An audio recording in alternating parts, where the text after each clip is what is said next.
Então, vamos começar devagarinho aqui a nossa live, né? Então, primeiramente, eu gostaria de agradecer aí o professor Trajano por ter aceito esse convite, né? E trazer um pouco da experiência dele, né? É um assunto super instigante, né? Super... O próprio título já é provocativo, né? Se você não quiser se tornar um robô, não haja como um, porque justamente o que nós temos hoje em dia é uma situação que acaba nos levando a uma robotização, né? A gente acaba fazendo tudo meio que no automático, né? Então, é muito pertinente esse tema que ele propôs, porque realmente o profissional que vai ter valor no mercado vai ser aquele que ainda é capaz de pensar, né? É ainda aquele que tem senso crítico, que tem, né? Que eu lembro, por exemplo, há 20, 30 anos, a gente viajava com guias 4 rodas no porta-luva do carro, né? É verdade. E eu lembro que... Imagina J5, você vai 84K. Pois é, isso forçava a gente a pensar, né? E se situar espacialmente. Quer dizer, hoje não tem nada disso. Quer dizer, os nossos filhos já não vão desenvolver essa competência, né? Então, quer dizer, é uma coisa que vai se perdendo, uma competência que vai se perdendo, né? E nós não sabemos se lá na frente, em algum outro momento, ela seria necessária ou vital para a preservação da nossa espécie, né? Então, a gente tem que tomar muito cuidado com essa questão da conectividade, da globalização, para a gente não ir perdendo cada vez mais essas competências, né? E aí, realmente, se a gente perder, né? Se nós perdermos todas as competências que nos são humanas, aí realmente seremos substituídos, né? Então, quer dizer, o tema é realmente muito provocativo. Eu vou passar algumas informações iniciais, então, sobre a Casa da Pesquisa Operacional, porque nem todos os presentes aqui conhecem, né? Então, só vou passar aqui algumas informações para quem quiser. Espera aí, que deu uma travadinha aqui.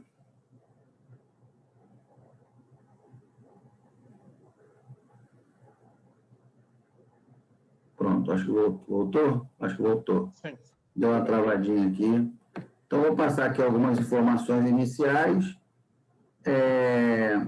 Bem, então, nós temos o nosso site da Casa da Pesquisa Operacional, que é www.casadapesquisaoperacional.com, e lá nós colocamos as nossas lives, os cursos. O site está completamente desatualizado, que eu não consigo manter atualizado, mas, na medida do possível, vocês vão encontrar muitas informações interessantes lá, né? Bem, e aí, periodicamente, mais ou menos mês sim, mês não, nós organizamos a Semana da Pesquisa Operacional. Então, tivemos a primeira, depois tivemos a segunda, em novembro, e agora, em fevereiro, tivemos a terceira. Aí, em janeiro não teve, e aí em dezembro teve, em fevereiro teve, né? Então, tivemos a terceira. Então, é uma semana em que nós temos lives todos os dias e cada dia com um assunto diferente da pesquisa operacional, né? Então, por exemplo, essa última que nós tivemos, na segunda-feira o Hugo falou sobre análise envoltória de dados, na terça-feira o Antônio falou sobre o método ModTree, na quarta-feira o Lucas falou sobre o método Macbeth, na quinta-feira o Baldini falou sobre inteligência artificial, né, e redes neurais, e na sexta-feira eu fechei com o Tiago falando sobre as 6 etapas lá que o Eduardo Rockwell coloca lá no paper dele, Measure of Effectiveness, né?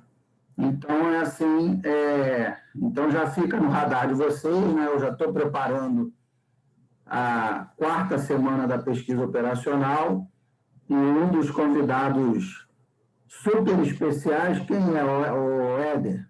Quem é um dos nossos convidados super especiais? É o professor, é o professor Benito, né? Sem sombra de dúvida.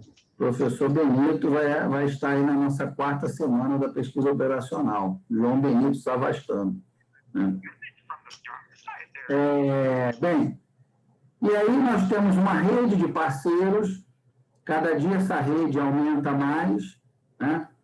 Então, quem faz parte da nossa comunidade tem 50% de desconto lá na comunidade de estatística do Tiago, tem desconto lá no Instituto X do professor Baldini, que, aliás, que eu conheço, é um dos caras que mais saca o Excel do Brasil. Né? Tem desconto lá no curso R, todo mundo da comunidade tem 30% de desconto em todos os livros do Grupo GEM. Né? Temos uma parceria também com a Master Lean Six Sigma, o professor Éder, que está presente. Então, temos aí uma variedade aí de parceiros, né? Justamente para facilitar, né? Como o professor Tiago sempre fala, o nosso objetivo não é oferecer um curso de PO, não é isso. O nosso objetivo é criar um ecossistema de aprendizagem, né? Onde todo mundo ensina e aprende. Né? Hoje o Trajano vai falar um pouquinho, todo mundo vai aprender com ele, então todo mundo tem oportunidade de falar, né? É um ambiente de aprendizagem coletiva. Né? Fica muito mais fácil aprender assim. Então, a ideia não é oferecer um curso, porque o curso acabou, cada um vai para o seu canto, você nunca mais ninguém... Né? Mas não, nós começamos esse projeto em junho, na prática, junho do ano passado, e assim, já está havendo um movimento muito interessante, já temos aí algumas pesquisas interessantes em andamento. Né? O professor Daniel veio lá de João Pessoa fazer um pós-doutorado comigo aqui no INE. Eu estou fazendo uma pesquisa em conjunto com o professor Claudinei, pesquisando a mortalidade dos alevinos lá em Rondônia. Né? Isso tudo cada um da sua casa, né? Nós fazemos aqui as nossas reuniões e tal, e eu estou apoiando o professor Daniel lá em Brasília. Né? Então, quer dizer, o Éder deu um curso de simulação, estando em São Paulo, deu um curso de simulação aqui para a gente, simulação em eventos discretos, usando a Arena. Já vários artigos já foram publicados, o Antônio conseguiu publicar 2 artigos nacionais e um internacional. Então, isso tudo é fruto da sinergia que está, né, surgindo a partir desse grupo. Né? Um tira dúvida, o outro escreve, um pergunta para o outro. Né?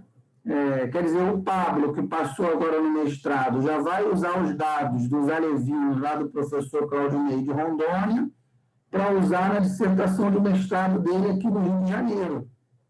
Né? Então, o canal que viabilizou tudo isso foi a Casa da Pesquisa Operacional. Né? E eu acho que nós ainda temos aí muita lenha para queimar. Né? Muita lenha para queimar, porque o Brasil é muito grande e nós temos muitos problemas a serem resolvidos, muitas decisões extremamente ruins, né? E nada melhor do que a pesquisa operacional para tomar melhores decisões. Né? A pesquisa operacional é a ciência da decisão, né? Da tomada de decisão. Né? Bem, aí nós temos o nosso canal no YouTube, já temos mais de 120 aulas lá, de vários métodos. Então, tem lá problema do caixeiro viajante, método HP, método Macbeth, enfim, KNN, desafio do Titanic, regressão múltipla. está tudo lá, tudo de graça, né? Algoritmo de Kruskal. É só entrar lá e assistir a aula. Quem me conhece sabe como eu dou aula passo a passo, devagar, para todo mundo entender. Ninguém pode ficar para trás, né? Então, está tudo lá no nosso canal do YouTube. Né? Então, essa aí foi a nossa turma de teoria dos grafos. Né? Se não me engano, foi a nossa segunda turma. Né? Foi uma turma muito bacana. Esse é o nosso canal no Instagram. Né? Temos um grupo no Telegram também, e aí por esse grupo eu mando os links das lives, mando material, mando oportunidade de emprego, de estágio, assuntos de caráter geral, né, de interesse, assuntos de interesse geral, eu mando nesse grupo lá, esse nosso grupo do Telegram. Né? Esse é o nosso curso que está acontecendo agora, né, do HP. Bem, e aí eu gosto de definir a pesquisa operacional, porque quem está chegando não sabe o que é PO, né? Fala assim, pô, mas o que esses caras tanto falam de pesquisa operacional, né? O que é isso? Né? O que é essa ciência? A pesquisa operacional é o seguinte, como eu utilizo modelos matemáticos para tomar melhores decisões. É isso. É matemática para tomada de decisão. A grosso modo é isso, né? Então, essa definição eu tirei lá do site da Sociedade Brasileira de Pesquisa Operacional. Então, diz o seguinte, a pesquisa operacional, ela trabalha com métodos envolvendo programação matemática, simulação, teoria dos jogos, teoria das filas, análise de redes, são grafos, né? Teoria da decisão, aprendizagem de máquina e ciência de dados, que são reconhecidos por sua poderosa capacidade de apresentar soluções efetivas para problemas aplicados. Ou seja, a pesquisa operacional, ela é uma ciência aplicada, né? Ela é extremamente pragmática, ou seja, eu vou utilizá-la para resolver problemas reais da sociedade, para melhorar o trânsito, para construir um hospital no lugar certo, para melhorar a fila de atendimento, né? Então, a PO ela é muito pragmática, né? Não é uma discussão filosófica, não é uma... Então, eu sempre gosto de apresentar esse guarda-chuva da PO, né? Então, nós definimos PO como a construção de modelos matemáticos, né, para tomar decisão, visando a tomada de decisão. Então, se eu falo que pesquisa operacional é modelagem matemática para apoiar a tomada de decisão, quer dizer que o escopo dela é muito amplo, né? Porque eu tenho uma variedade enorme de modelos. Então, esses modelos, eles foram meio separados por áreas, né? Então, e aí, assim, de época em época, nós nos debruçamos aqui na Casa da PO sobre uma determinada área, né? Então, por exemplo, uma das áreas se chama apoio multicritério à decisão, que é exatamente, nós estamos agora, né, sábado agora eu vou dar aula do curso Analytic Hierarchy Process. Do HP é um método que faz parte do apoio multicritério à decisão, né? Nós temos a teoria dos grafos, que é uma outra área da PO, que nós tivemos na segunda turma, né? Nós temos a simulação a eventos discretos, que o professor Éder nos brindou com um curso sobre simulação a eventos discretos. Então, temos a teoria das filas, a ciência de dados. A ciência de dados é uma das áreas da PO, Data Science, né? A estatística, a programação matemática, a análise envoltória de dados e muitas outras, né? Só coloquei algumas aqui de caráter meramente ilustrativo. Eu tenho muitas outras subdivisões, né? Tem a lógica fuzzy, tem teoria das restrições e por aí vai. E aí, como esses modelos eles são muito sofisticados e normalmente eles processam uma quantidade muito grande de dados, eu preciso, em algum momento, do processamento computacional, né? sem a computação fica muito complicado eu aplicar esses modelos para poder tomar decisão. Então, se a gente for resumir a história da PO, né, o que é a PO, né? Então, a pesquisa operacional, ela lança mão de modelos matemáticos que, munidos de uma massa de dados, é processado computacionalmente visando o apoio à tomada de decisão. Entendeu? Não adianta eu ter só um modelo muito bom e não ter uma boa massa de dados. Eu preciso ter os dados em quantidade e em qualidade, porque senão meu modelo matemático não serve para nada, né? Também não adianta eu ter o dado e não ter um bom modelo, porque também não vou conseguir fazer previsão nenhuma. Também não adianta eu ter o modelo, dado e não ter processamento computacional, né? Como eu sempre falo, eu orientei o trabalho do Leonardo da Costa Marta. Nós utilizamos o método Simplex. O método Simplex teve que rodar milhões e milhões de vezes. Isso seria impossível fazer à mão, né? A gente só consegue fazer pelo computador. Então a PO é isso, é modelo matemático, massa de dados, computação rodando esse modelo, essa massa de dados, para apoiar a tomada de decisão, né? Para que possamos ter melhores decisões, né? É o que eu sempre falo, data science e pesquisa operacional caminham lado a lado, né? Não faz sentido uma sem a outra. O pessoal está meio na moda, né? Data science está meio, é um assunto assim, meio na modinha, né? O Brasil gosta de modinha, né? Mas, assim, data science é a ciência de dados, beleza, eu vou coletar os dados, fazer uma raspagem, né? Enfim, vou organizar os dados, mas o dado pelo dado não me adianta de nada, não me serve para nada, né? O dado ele só me serve se eu souber em qual modelo eu vou utilizar esses dados. Se eu vou fazer uma correlação de Pearson, se eu vou fazer uma regressão, se eu vou usar um multicritério, se eu vou fazer uma simulação. O dado pelo dado não serve para nada. Ele precisa de um modelo que dê significado para ele, né? E quem tem esses modelos é a PO. Né? E vocês podem pensar assim, né? Poxa, mas espera aí, então para estudar PO eu tenho que ser o papa da matemática, pô. Eu tenho que ser o guru da matemática para aprender PO. Não é nada disso, né? Esse livro aí, ele foi escrito assim, a PO ela ganhou força enquanto ciência aplicada a partir da Segunda Guerra Mundial.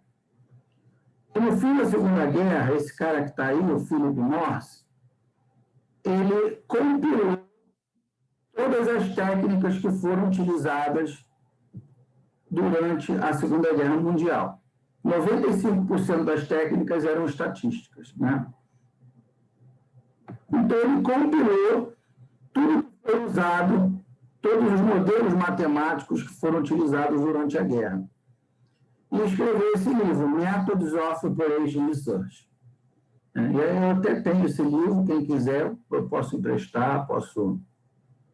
Esse livro não é difícil de achar, não. E aí, olha só o que o Morse foi um dos pais da PO, né? Então, olha só o que ele diz lá no livro, logo no comecinho do livro, ó. Me parece que a pessoa que vai trabalhar, né, com a pesquisa operacional não precisa, does not need to be a specialist. Quer dizer, não precisa ser um especialista de qualquer ramo particular da ciência. Quer dizer, não precisa ser um especialista em matemática, não precisa ser um especialista em estatística, não precisa ser um especialista em ciência da computação, nada disso, né? Ele precisa ser uma pessoa com uma considerável experiência em pesquisa científica, Ele pode ser um biólogo, um físico, um matemático, ou um trabalhador de qualquer outra ciência. Então, eu sempre dou como exemplo, né, quando eu fiz o mestrado em PO, na minha turma de mestrado tinha uma psicóloga fazendo doutorado em PO e tinha um médico cardiologista fazendo doutorado em PO, né, em modelagem matemática. E no ano passado, em dezembro, eu participei de uma banca na Universidade Federal Fluminense, participei de uma banca de doutorado, que a candidata era uma pedagoga. Então, ela defendeu uma tese, ela criou um modelo matemático para melhorar lá o sistema de ensino, uma pedagoga, né? Então, é o que eu sempre falo, né? A PO é para todo mundo. A PO não é só para estatístico, não é só para matemático, não é só para engenheiro, administrador, economista, nada disso. A PO é para todo mundo. É para o cara da geografia, para o cara da nutrição, qualquer um pode usar PO. Tá? Então, era isso que eu tinha para falar, já falei muito. Então, eu convido aí o professor Trajano para fazer a sua preleção. Mais uma vez, agradeço, deixa eu botar aqui para compartilhar. Agradeço pela presença, agradeço pelo seu tempo. Né? Eu queria que você falasse um pouquinho da sua história, né? Para a gente te conhecer melhor, né? Onde que você mora, o que você fez, qual a sua profissão, né? Se você quiser falar também, né? Só para a gente poder te conhecer, falar um pouquinho da tua experiência, e aí depois a gente começa aí com a apresentação. Então, vamos inverter aqui. Obrigado pela apresentação, Marcos. Obrigado pelo convite também. É um prazer estar aqui com vocês hoje e acho que está todo mundo aí vendo minha tela. Confere? Isso. Legal. Então, de novo, obrigado aí. Acho que é uma oportunidade muito legal de estar com vocês aqui hoje, gente. Eu ia deixar esse slide mais para o final, mas deixa eu já então trazer ele aqui para o começo.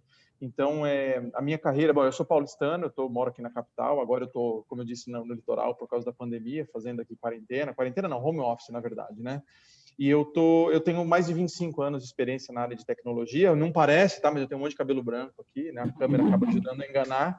Mas eu tenho mais aí de 25 anos na área de tecnologia. Minha carreira foi na área de tecnologia, eu construí nessa área. Só que eu tive uma oportunidade de trabalhar um tempo em finanças, acabei trabalhando um pouco também em auditoria interna, e eu percebi exatamente como é essa diferença de mentalidade entre uma área que tem uma habilidade muito forte de quebrar problemas grandes em unidades menores, que é o que a IT faz muito bem, uma área de finanças que olha o número, muitas vezes pelo número, né? E isso é um problema, né? Então, você tenta traduzir o mundo só por causa de números ou dados, e uma área de auditoria que está tentando buscar qualidade, tem uma percepção diferente das áreas que são alvos de auditoria, mas que, no final das contas, é muito carente das duas coisas que a IT e finanças têm: capacidade técnica ou tecnológica e capacidade de analisar dados. Eu tive, por sorte, né, por destino, eu tive essa oportunidade, então eu consegui agregar um pouquinho em cada uma dessas áreas. Hoje, eu estou na Pernod Ricard há quase 15 anos. A Pernod Ricard é uma empresa francesa de bebidas. Muita gente não conhece pelo nome da empresa, mas... Opa, peraí, deixa eu só tirar esse... Como é que eu tiro esse negocinho aqui? Acho que vocês estão vendo o topo da tela ou está vendo uma coisa achurada aí? Porque está aparecendo aqui para mim todos os stop vídeo, new share, pause share. Vocês estão vendo? Não, só estou vendo o teu slide. Só o slide. Só o slide agora. Legal, maravilha. Então tá ótimo.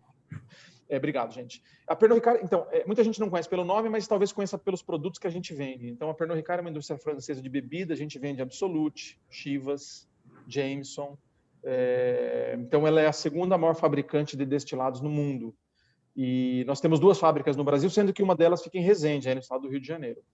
Eu, durante minha carreira, atuei em muitos projetos de transformação, projetos de M&A, fusões e aquisições, sempre na região aqui, América Latina. Agora eu estou trabalhando muito com o pessoal da Europa, direto com eles. E eu escrevi alguns livros, 2 livros mais técnicos, né, Metodologia de Desenvolvimento de Sistemas e BI no Excel. Da minha carreira de TI, desde 2000 ou 2001, pelo menos, tem sido muito forte nessa área de Business Intelligence. E depois eu tive, né, eu me aventurei para fazer um livro de cultura geral chamado 50 Maiores Erros da Humanidade, que foi um livro bem bacana.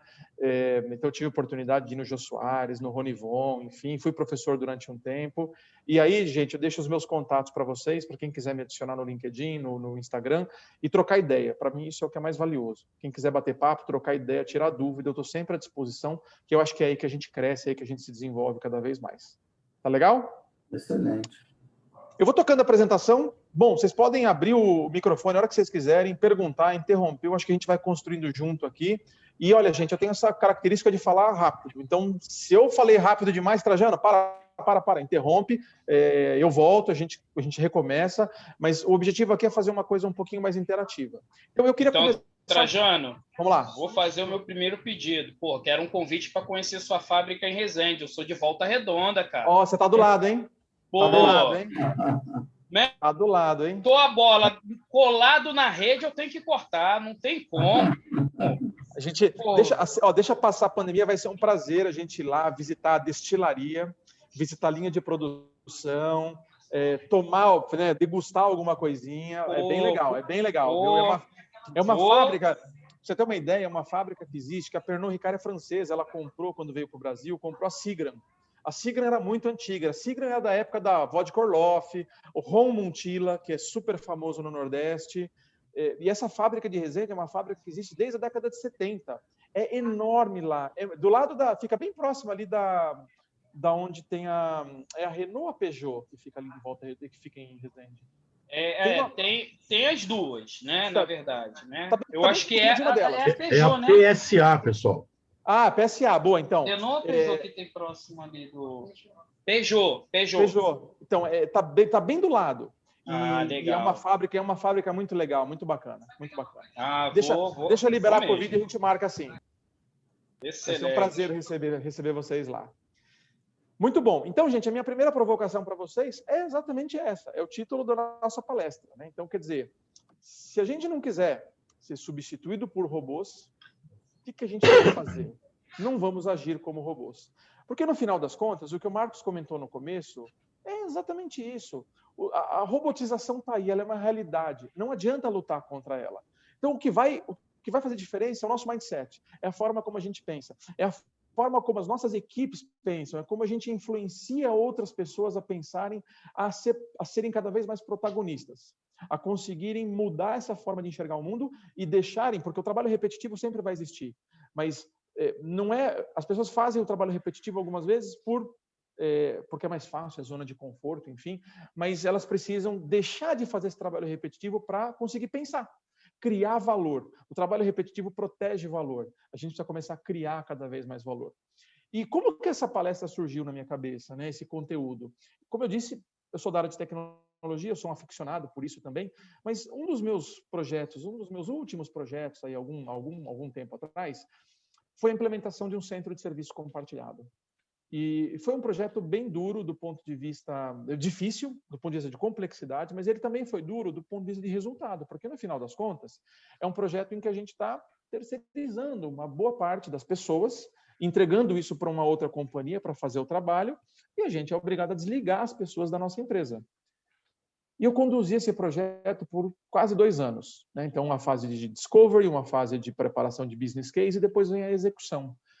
Entre o business case e a execução, nós estamos só montando números, provando que o projeto faz sentido para a empresa. Então, nós somos uma empresa de uma quantidade X de funcionários e vemos aqui uma oportunidade de reduzir a nossa folha de pagamento em uma quantidade qualquer, Y%. Isso é uma vantagem para o acionista, é bom, para a companhia é bom, para os resultados é bom. Há uma preocupação dos diretores do ponto de vista de continuidade dos negócios, continuidade da operação. Tudo isso se resolve. Mas quando chega no momento de executar, vocês vão falar assim, puxa, agora eu preciso desligar as pessoas. Por mais que seja duro, por mais que não seja fácil fazer isso, tem um elemento que sempre ficou na minha cabeça, que era, eu olhava para essas pessoas que estavam saindo da companhia, e elas não estavam saindo porque eu escolhi você, Trajano, para deixar a empresa, porque o seu trabalho vai ser terceirizado, porque eu não gosto de você, Trajano. Não é isso. Porque, Trajano, você tem deficiências técnicas. Não é isso. A escolha se deu pela natureza da operação. A natureza da operação, das atividades dessas pessoas. Eram atividades essencialmente transacionais. são atividades que um robô vai poder fazer no futuro. Então, a minha preocupação, quando eu olhava para isso, era essas pessoas, se elas não mudarem o mindset delas, elas vão sair da Pernod Ricard, vão arrumar vão conseguir uma recolocação numa outra empresa e elas poderão ser novamente alvo de um outro processo de terceirização. Porque elas não estão mudando a natureza do trabalho delas, elas não estão mudando a natureza da importância ou da relevância que elas têm para o negócio. E é por isso que eu quis levantar esse tema. Se você não quer ser substituído por um robô, não haja como um. E aí eu queria fazer uma provocação para vocês aqui para começar, gente. Quero que vocês peguem os celulares, já fiquem aí alternando, preparados para alternar para o seu navegador. Quais dessas profissões aqui vocês acham que tem mais chance de ser substituído por um robô? Não precisam me responder aqui, por voz. Vamos fazer uma brincadeira. Entrem nesse site, coloquem esse código ou escaneiem esse QR Code aqui. E aí eu vou agora mover para lá rapidamente. Me dá um segundo só. Deixa eu parar a apresentação. Abrir aqui o website. Colocar o QR Code e colocar o endereço. Eu queria que vocês respondessem essas perguntas. Qual é a profissão que vocês acham que tem mais chance de ser substituída por um robô? À medida que vocês forem respondendo, os resultados já vão aparecendo aqui. Nós vamos ver o que faz sentido, se é verdade, se não é. Eu quero ouvir a opinião de vocês.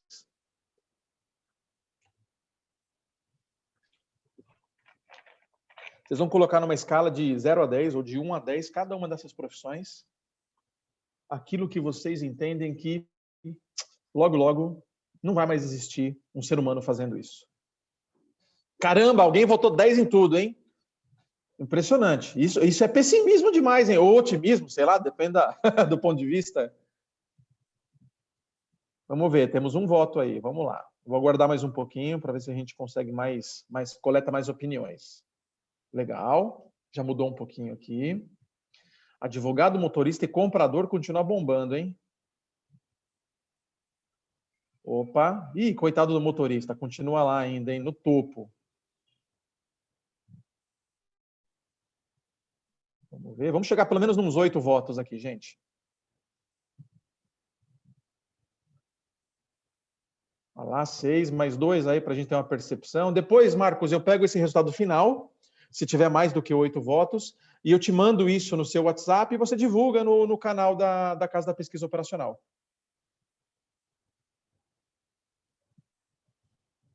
Caramba, o motorista sofreu, hein? Esse não teve jeito.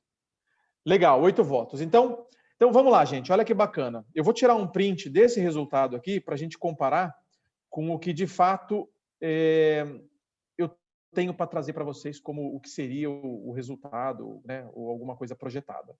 Vou voltar aqui para a apresentação. Vamos lá, então. Essa foi a pergunta. Vamos lá, na prática.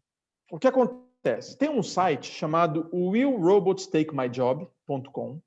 Quem quiser depois se divertir lá, entra, brinca um pouquinho, você coloca uma profissão e esse site baseado em alguns dados estatísticos, um pouco, obviamente, de ponto de vista lúdico, claro, consegue ou tenta projetar um pouco desse risco. Então ele diz o seguinte, olha só, professores, esse site diz que é 1% de chance de serem substituídos por um robô. Ou seja, o site coloca como totally safe.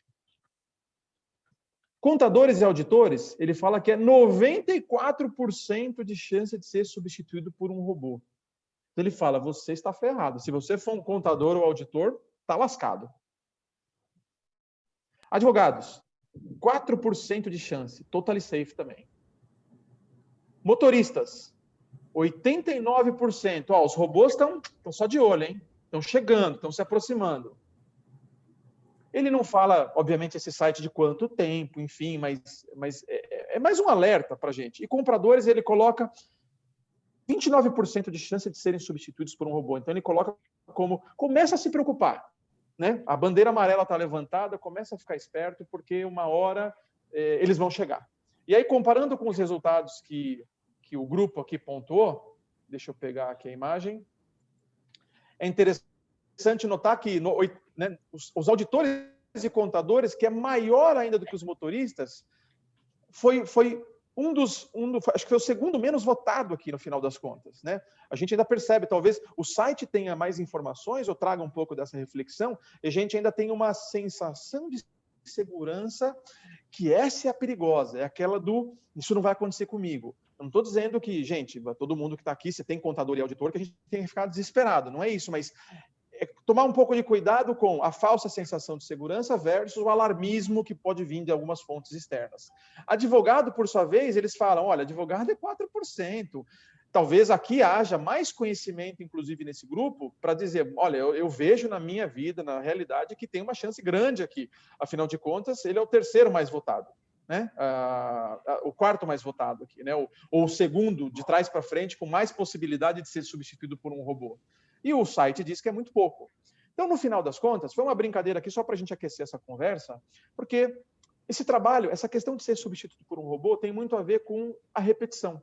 Compradores têm um trabalho repetitivo? Tem, certamente, mas a gente pode dividir isso entre compradores nas empresas de produtos indiretos, por exemplo, catálogos, enfim, e diretos, que é mais estratégico. Então, a Nestlé compra açúcar. Dificilmente, eu não vejo, pelo menos assim, hoje, num curto prazo, a Nestlé delegando para um robô a atividade de comprar açúcar, porque a Nestlé depende muito da negociação, poder de barganha. A Pernod Ricard compra álcool. Álcool é a matéria-prima principal para a gente, garrafa. Dificilmente a gente vai delegar isso para um robô fazer. Agora, delegar para um robô comprar buffet, coffee break, caneta, aí realmente não tem problema, o valor disso é mínimo e o impacto no negócio também é mínimo. Motoristas, tem toda essa coisa dos carros autônomos que estão chegando. Então, de novo, são alertas aqui, eu acho que vale para a gente começar a refletir um pouquinho, fazer o warm-up dessa sessão. Então, assim, avançando a partir disso daqui, eu faço uma provocação para vocês, que é, quando a gente olha essa figura do iceberg, o que está em cima da linha d'água é a estratégia, é aquilo que a gente enxerga, aquilo que a gente consegue ver. O problema dessa estratégia toda, porque isso aqui, no final das contas, é uma estratégia. Pode ser uma estratégia das empresas, pode ser as nossas estratégias individuais para atingir um determinado objetivo, também individual, também pessoal, mas no final das contas é isso aqui, a figura do iceberg. Todo mundo vê a estratégia, mas o que tem que ser feito de fato para essa estratégia acontecer, muitas vezes é o que está embaixo da linha d'água e que as pessoas não veem. Né? Então tem aquele ditado, todo mundo vê, né, as pingas que eu tomo, mas ninguém vê os tombos que eu levo. É isso no final das contas. Ninguém observa, ninguém descobre a imensidão do que está, o tamanho do que está embaixo da linha d'água. E dentro dessa figura, para mim, eu tento fazer uma analogia da pirâmide, né? A pirâmide das hierarquias das organizações ou das necessidades de Maslow, o que quer que seja. Se a gente absorver ou abstrair isso aqui para as pirâmides, a pirâmide organizacional, a minha provocação é: o que é essa transformação que está acontecendo do hoje para o amanhã dentro das empresas? As empresas estão trabalhando, deixa eu tentar pegar só a minha canetinha aqui, as empresas trabalham hoje, elas têm um grande esforço, que é a maior parte dessa pirâmide, para proteger o passado, para relatar o passado. Isso são as atividades transacionais. E ela gasta menos tempo e menos esforço, nós estamos falando de um esforço total, para criar o futuro. Eu não sei se isso faz sentido na experiência profissional de vocês, mas da minha experiência profissional, nas empresas que eu passei, nos projetos que eu participei, isso é uma realidade. As empresas gastam mais tempo sustentando aquilo que eles têm e criando cada vez mais planilha, e cada vez mais planilha tem que ser mantida. Corta o Excel de uma empresa, ela para de existir. Não adianta pensar que eu vou colocar RP, sistema maravilhoso. Excel é a linha de frente, não tem jeito. Sistema demora para ser implementado, a IT traz projeto que é super longo, quando implementa dá tudo errado, tem fase de estabilização. Põe um Excel, é muito mais rápido e fácil. Eu tenho observado, eu sempre comento isso, até aqui na Marinha e nas faculdades que eu dou aula, eu tenho a percepção, assim, o mundo está extremamente volátil, né, cara? As coisas estão mudando muito rápido. E aí é exatamente o que você está falando. Ao invés das pessoas se mobilizarem, mudarem o seu mindset para o novo, elas ficam se apegando nos modelos velhos. Exatamente. O navio vai afundar e eu vou afundar com ele. Né? Quer dizer, as pessoas estão afundando junto com os navios, cara. Eu tenho a percepção de que as organizações, elas literalmente estão derretendo. E eu vejo as pessoas desesperadas, os gerentes, diretores, desesperadas em manter o status quo. Sim. Né? Os fancy names, né? Os headlines, isso tudo é... Pois é. Ao invés do cara, não, beleza, então esquece tudo que a gente estava fazendo, vamos ver um jeito novo, vamos uma estrutura nova, né? Outro dia eu estava conversando com o secretário de Segurança Pública, aí ele falou assim, Marcos, uma conversa informal, né? Acontece uma coisa muito interessante. Eu tenho um coronel que ele é encarregado de fazer o relatório para mim de tudo que aconteceu desde a hora que eu fui para casa. Eu fui para casa, por exemplo, 8 horas da noite. E aí, quando eu chego no quartel 8 horas da manhã, esse coronel ele vem com um compilado, né, um relatório compilado de tudo que aconteceu. Quantos assassinatos teve não sei aonde, roubo de carga na Avenida Brasil, não sei o que, Paraná. Só que quando ele me traz esse compilado 8 horas da manhã, 90% das coisas eu já sei pelo WhatsApp. Né? Então, você vê, né? Você tem toda uma estrutura organizacional da polícia trabalhando para gerar aquele relatório, né? Só que, na verdade, né? Quer dizer, eu mobilizo todo um pessoal, toda uma energia, toda uma estrutura que, na verdade, não é necessário mais. Não. Eu não sei o que é para fazer, mas... Né? Relatar o passado, exatamente isso. Pois é. Relatar o passado. Trajano, eu sou professor atualmente, eu tenho a minha consultoria, mas eu tenho mais de 20 anos de experiência na área automotiva. Eu trabalhei numa montadora. Deixa para lá o nome da montadora. Tá bom, mas é exatamente isso que você falou, cara. É exatamente essa visão que eu tenho quando eu trabalhava lá. E digo mais ainda, não é só não se preocupar com o futuro, é uma total cegueira de ter foco no futuro. Sim. Exatamente isso. Eu diria que proporcionalmente aí no lugar que eu trabalhei, essa área que você separou para proteger o passado está pequena. Ela era mais alta. A preocupação do pessoal era isso e manter os cargos hierárquicos lá para não perder o poder, e a empresa fechou. Literalmente foi isso. Olha só. Exatamente isso. Assim, complementando a tua palavra, eu trabalhei numa empresa familiar. Então, havia também dentro desses cargos de gerência filhos de dono que não tinham nenhuma competência, mas queriam sempre estar lá mantendo a estrutura familiar do passado. É impressionante, verdade. O que você está trazendo aí, Trajano, é fantástico. O Wagner, inclusive, eu até comentei isso numa das minhas lives lá, né? O mestre Marcos comentou lá que ele já viu decisões de bilhões de reais serem tomadas sem suporte à decisão literalmente alguma. No meu caso, não eram bilhões de reais, agora milhões de dólares, eu vi a minha vida inteira. E muitas vezes eu usava técnicas de pesquisa operacional para defender meu ponto de vista, e o pessoal falava que eu estava louco. Mas sabe a empresa fechou. As pessoas não entendem isso. Uma vez eu fiz um gráfico de box plot para provar um negócio também. Uma coisa... esquece. Eu gastei mais tempo explicando o que era o box plot do que o resultado dele para ajudar a tomar uma decisão. Exatamente. Júlio, eu entendo você profundamente. Eu sou Master Black Belt. Então. Éder, eu tinha lá um problema com... Nós tivemos isso, eu não lembro qual foi o ano, mas nós tivemos uma daquelas gripes também que afetou. E nós tínhamos o tal do... É o álcool em gel com aloe vera. Só que essa bagaça era um elefante branco, porque a filha do dono achava que aquilo era um sucesso. Só para vocês terem uma ideia, eu tinha 18 mil unidades num estoque e a venda mensal era de 10. E a criatura continuava comprando quantidades absurdas todo mês. A nossa sorte é que veio essa acho que foi uma gripe, eu não lembro qual foi, que aconteceu no México, e aí o estoque praticamente zerou, porque faltou esse produto, o álcool em si no mercado. E aí, quando olharam, meu Deus, estamos vendendo como nunca. E aí, não, pelo amor de Deus, não. Então, assim, são nossas análises que eles acham que nós somos loucos, mas eles não têm essa visão do que é o momento. Né? E tem muita coisa Wagner, do imediatismo também, né? E eu digo mais ainda, né?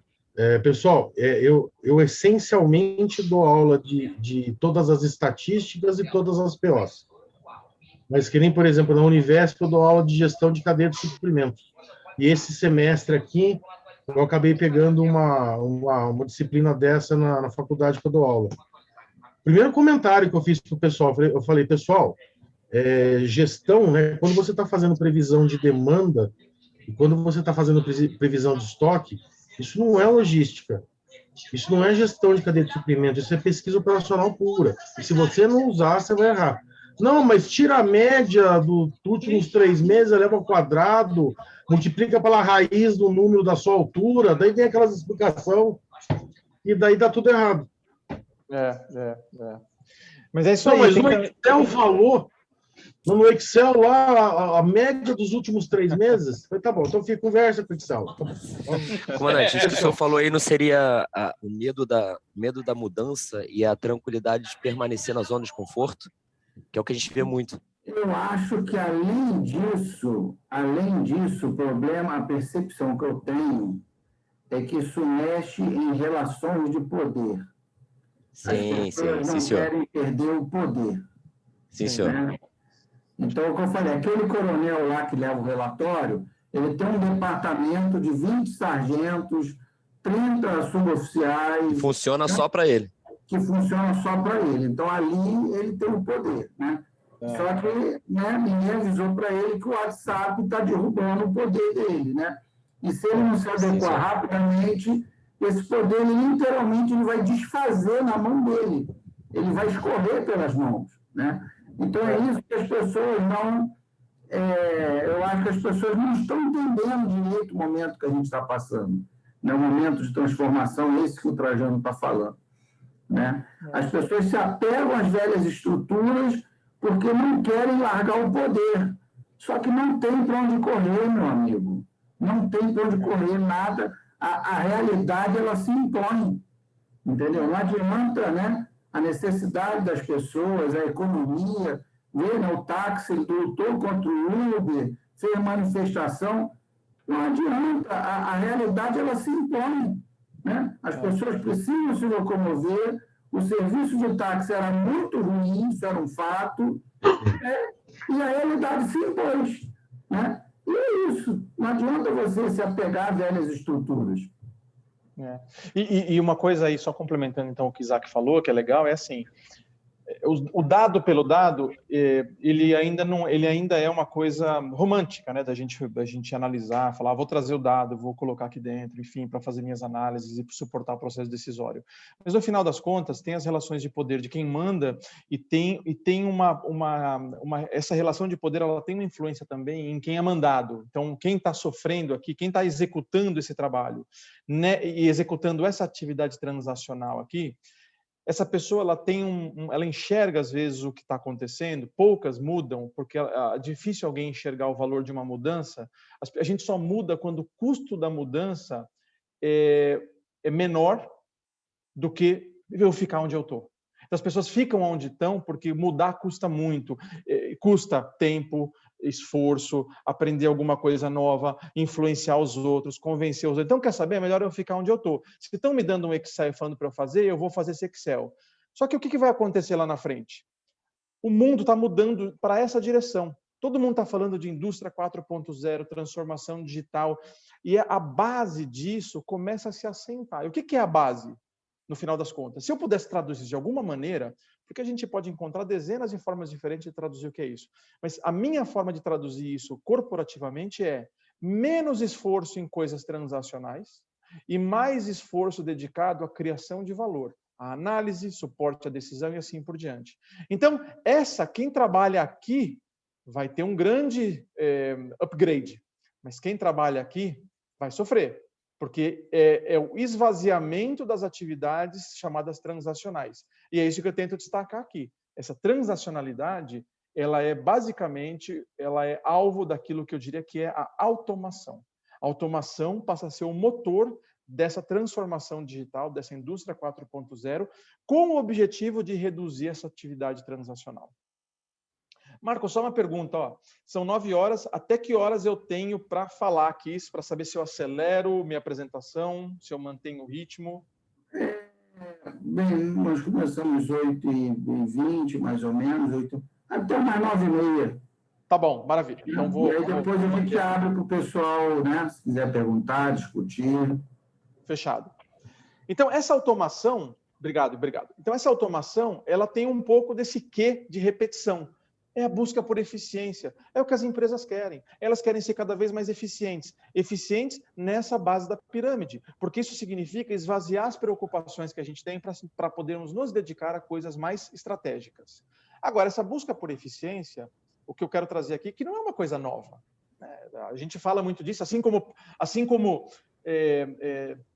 Agile ou Fail Fast, tudo aquilo que a gente vê hoje em dia novo, né, Design Thinking, eu diria que é uma derivação do bom e velho PDCA, são roupagens novas para as coisas que já existem há muito tempo.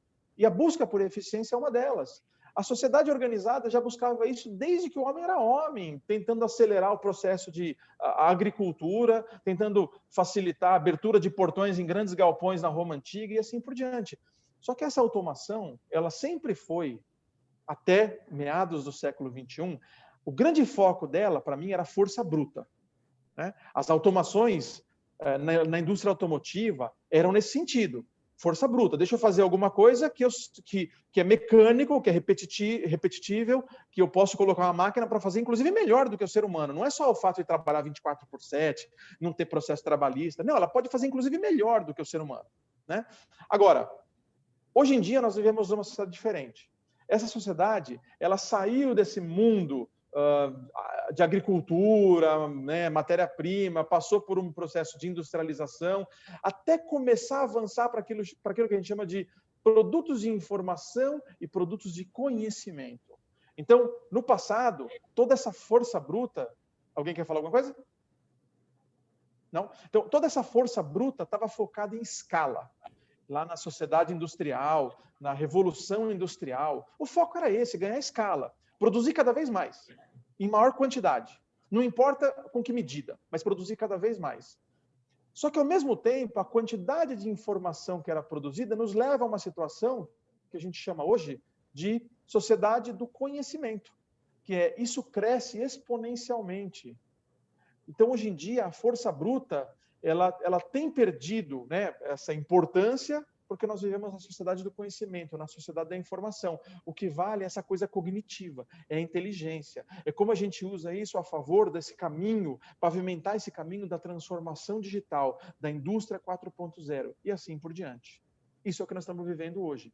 E quanto mais cedo a gente perceber isso e materializar isso, muito melhor. Então, no final das contas, a minha provocação aqui, para a gente entrar em alguns exemplos mais práticos, é como encarar esse futuro. Que mensagem eu costumo passar para a minha equipe, para as pessoas que trabalham comigo, para os meus parceiros, para os meus fornecedores, para os meus alunos, no final das contas. Tem que extrair o melhor da tecnologia, mas nunca deixar de respeitar o potencial humano. Porque, no final das contas, é o ser humano que está construindo a tecnologia também. Mas vem esse discurso de máquina, não sei. A inteligência artificial, ela é artificial, mas ela não é tão inteligente ainda hoje.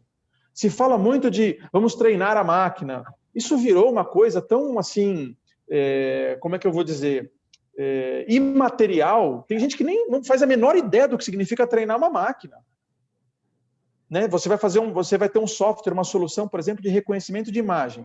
A gente usa muito isso na indústria de bens de consumo para o time de merchandising ou de vendas, ir na frente de uma gôndola no supermercado, bate uma foto com o celular e ele escaneia o que está na gôndola, pega a quantidade de facings. Não tem mágica para fazer isso. Alguém tem que sentar numa cadeira, pegar 1 milhão de fotos dos produtos e ficar abastecendo essa máquina. mas as pessoas acham que isso é mágico, que a máquina aprende sozinha. Ainda não estamos nesse nível, mas muita gente tem apregoado essa coisa da tecnologia e, no fundo, isso gera bastante... Isso gera, primeiro, como a gente falou, acho que o que o Isaac comentou do tema de zona de conforto, enfim, isso gera um medo em algumas pessoas do tipo, isso para mim é inatingível. E aí eu gostaria só de recapitular ou puxar aquilo que o Marcos falou sobre a pesquisa operacional. Você não precisa ser um especialista para fazer isso. Quanto mais a gente democratizar o conhecimento, melhor todos estarão formados e preparados para essas coisas. Eu acho que nós temos um papel aqui como protagonistas, quem está aqui participando da sessão, de fazer essa mudança de jogo. Do contrário, o que essa relação de poder quer? Cada vez mais afastar as pessoas da tecnologia, dizendo isso é inatingível, isso é muito difícil, você vai demorar muito para chegar lá. Então, continua na sua zona de conforto. E quem teve a oportunidade de ler os livros do Yuval Harari, são 3, Homo Sapiens, Homo Deus e 21 lições para o século XXI, tem algumas frases nesses livros, ele é um filósofo israelense, que uma delas me chamou muita atenção e me marcou, que era o problema, né, o risco do ser humano para o futuro, não é a falta de emprego, não é o desemprego, é ruim, é óbvio, mas acho que o pior para o ser humano é o sentimento de inutilidade. É ele olhar e falar, eu sou inútil para fazer qualquer coisa, porque tem uma máquina que possivelmente vai fazer melhor do que eu. Então, desemprego, a gente arruma outro emprego, mas sentimento de inutilidade, isso acaba com qualquer um. Então, é uma coisa para se pensar. É muito triste, é. Então, o caminho desse futuro do trabalho, dessa transformação digital, eu diria para vocês, como resumo, um overall speaking desse tema, a gente precisa observar muito a natureza do trabalho, né, das nossas equipes, o nosso trabalho em si, né, aquilo que a gente diz para os nossos alunos, o quão repetitivo é e o quanto a gente deveria deixar de ser repetitivo ou gerar valor. Não ter medo de abraçar a tecnologia, está cada vez mais fácil e acessível hoje em dia. Eu sou da época do guia 4 rodas, sou da época que meu pai me deu um computador e aquilo era um monstro, era um bicho de 7 cabeças. Hoje em dia não é. Hoje em dia é muito fácil. Obviamente, nós precisamos também passar por uma reflexão de definir quais são as competências do futuro, não só os hard skills, mas também os soft skills. Eles fazem muita diferença. Quando a gente fala de dados, uma coisa que eu tenho um curso na Udemy de Data Science, e um dos capítulos desse curso, um dos assuntos não olhe o dado pelo dado.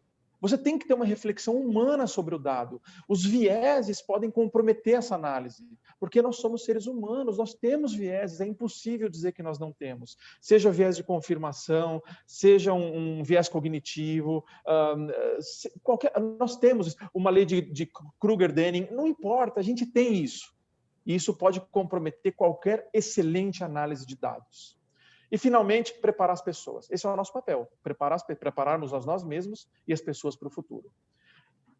E aí, como é que eu montei essa apresentação? Eu gostaria de dividir com vocês 4 cases. Então, como é que a gente tem feito, principalmente na Pernod Ricard? Para a gente focar na eficiência, que é essa estratégia, mas também ser people-driven, que está na nossa base, no nosso foundation, mas sem deixar de ter esse foco em automação, nós escolhemos 4 pilares para trabalhar. Chatbots, ou plataformas conversacionais, cada vez mais robotização, e aqui não estou falando de linha de fábrica, trazer robôs, estou falando de robotização no escritório, robotização em atividades de data entry em sistemas, a reconciliação contábil, análise de custos, pagamento de custos na receita, impostos, todas as minhas obrigações acessórias, essas coisas, customer service, agendamento de entregas com clientes e assim por diante. Reconhecimento de imagem e dados, como matéria-prima para tomar cada vez mais decisão. Então, falando um pouquinho de chatbot. A essência do bot, e aí, esse é um bot que nós implementamos na Pernod Ricard, eu só deixei ele em inglês aqui, porque a gente estava tentando vender isso para a Pernod Ricard dos Estados Unidos, mas, no final das contas, conseguir perpetuar, a gente ter conteúdo, mas costurado com perpetuação do conhecimento, ou perpetuamento, enfim, do conhecimento. Então, no final das contas, como a gente perpetua conhecimento? Porque nas empresas tem turnover, as pessoas estão entrando e saindo, e o conhecimento se perde. E quando o conhecimento se perde, você está dependendo de uma pessoa para dar esse conhecimento. Então, as pessoas estão sempre buscando outra para ter conhecimento. Então, você imagina ter uma equipe, por exemplo, de recursos humanos que está todos os dias respondendo as mesmas perguntas. Imagina uma empresa grande, um banco que tem 300 ou 250 mil funcionários, tem sempre alguém fazendo a mesma pergunta para a mesma pessoa, do mesmo jeito, e às vezes é a mesma pessoa que volta daqui a um tempo, faz a mesma pergunta. Isso é um trabalho repetitivo, certamente um robô faz isso. Põe esse conhecimento num bot, deixa alguém perguntar no WhatsApp, não tem curva de aprendizado, não precisa treinar, tá fácil. Agora, o que fazer com essa pessoa de recursos humanos que vê o seu trabalho sob risco de ser substituído por um robô? Ela tem que ter uma preparação, tem que ter um reskilling, para ela olhar para o futuro e falar, agora eu vou gerar valor na área, dando mais eficiência para os aspectos de benefícios, benefícios, folha de pagamento, recrutamento e seleção. Isso vale para qualquer área. Então, tudo isso tem que estar costurado, no final das contas, para trazer essa agilidade para a empresa, independência das pessoas, geração de valor, aumento de produtividade, e assim por diante. Agora, se o bot para vocês, um dia, se alguém quiser me chamar e perguntar, eu terei o maior prazer em mostrar para vocês o que nós fizemos na Pernod Ricard. Para vocês terem uma ideia de engajamento, Pernod Ricard é uma empresa com 500 funcionários no Brasil. Não é uma empresa grande. 500 funcionários, um escritório em São Paulo, 2 fábricas, uma em Suape, Pernambuco e uma em Resende, Rio de Janeiro. 500 funcionários. Implementamos um bot desse com informações de contas a pagar, recursos humanos e administração de vendas. Em um ano, foram 65 mil diálogos com o robô. Vou repetir. 65 mil diálogos, 65 mil vezes as pessoas procuraram um robô em um ano, uma empresa de 500 funcionários, para fazer perguntas. É ou não é um trabalho repetitivo? É impressionante. Agora, uma boa parte, o que mostra, isso para mim é super legal, engajamento. E me surpreendeu. É o poder da robotização, da tecnologia, que eu falei do respeitando o potencial humano. 20% a 25% de todos esses 65 mil diálogos, vocês fazem ideia do que era? Era as pessoas falando para o robô, bom dia. O nome do robô era Alex. Elas falavam, oi, Alex. Muito bom. Quando o Alex respondia... Galera, não ri porque é verdade, tá? Não ria. Sério. Quando o Alex respondia... Primeira feature de chatbot é você colocar alguma resposta padrão boa para tipo, continuar a pessoa engajada. É isso aí. A pessoa adora. Mas terminava, Alex, quando que eu posso tirar minhas férias? Aí ele te respondia, dava suas orientações. O que as pessoas escreviam? Obrigado. E eu olhava aquilo, eu olhava os dados e falava, gente, mas não precisa dizer obrigado, é um robô, ele não está preocupado com isso.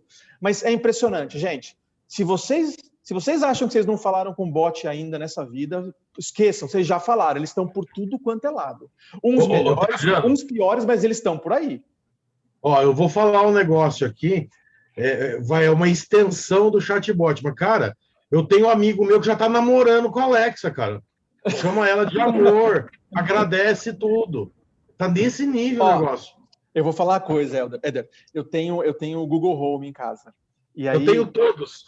Então, eu tenho só o Google Home. E aí um dia eu fui brincar com ele e falei assim, olá, Google, estou com saudades de você. E não é que ela me respondeu. E o problema de responder alguma coisa, tipo, eu também estou com saudades, não sei o quê, é que minha mulher estava do lado e ela ficou brava. Não é? Ela ficou brava comigo. Eu lembro que saiu lá no dia 8 de março, saiu um postzinho escrito assim, parabéns para a Alexa, que é uma das poucas mulheres que escutam os homens. Olha só. E pior de tudo que é verdade, cara. Trajano, brincadeiras até a parte aí, porra, isso é muito legal, mas também já está também ocorrendo a questão do assédio, né? Aquela da Magazine Luiza, tem a questão do assédio aí também, né? Brincando, a gente está brincando aqui, mas tem até essa questão que é um pouco mais séria com relação a isso, né, cara? Eu acho que tem, no final das contas, tem uma camada que eu não coloquei nesse slide, que eu diria que é a camada ética de tudo isso. Porque como que a gente tem acompanhado ou feito a evolução da humanidade em termos de uso de tecnologia ao longo do tempo? Geralmente a gente lança alguma coisa e vê o que acontece. E depois que dá algum problema, a gente volta para os aspectos éticos e vai barrando aquilo que não funciona bem. Um exemplo mais recente, para ficar naquilo que todo mundo pode acompanhar mais rápido e fácil, é a LGPD. Então, bom, todo mundo estava capturando dados, usando dados, de repente alguém falou, está errado tudo isso, vamos criar LGPD. Maravilha, está aqui, vai ser aprovado, as empresas já estão se preparando e assim por diante, maravilha, ótimo. Os bots é a mesma coisa. Daqui a pouco você vai ter uma discussão sobre assédio. Reconhecimento de imagem, também tem muitos casos de reconhecimento de imagem de racismo, ou que levam ao racismo. Tudo isso é uma coisa que vai evoluindo com o tempo. Então, a discussão ética tem que estar no meio de tudo isso, sim. A discussão ética que eu trago aqui para a gente debater é justamente o quanto o ser humano tem que ser refém disso ou mudar esse mindset, inverter esse jogo e virar um protagonista. Então, o chatbot é isso. O trabalho pesado do chatbot na Pernod Ricard não foi técnico, foi de change management. Foi capturar essas pessoas de RH que estavam com medo disso, falando, agora eu estou perdido. E mostrar para elas que o objetivo da empresa não era demitir, era dar para elas mais desafios, ou maiores desafios, no sentido de gerar valor.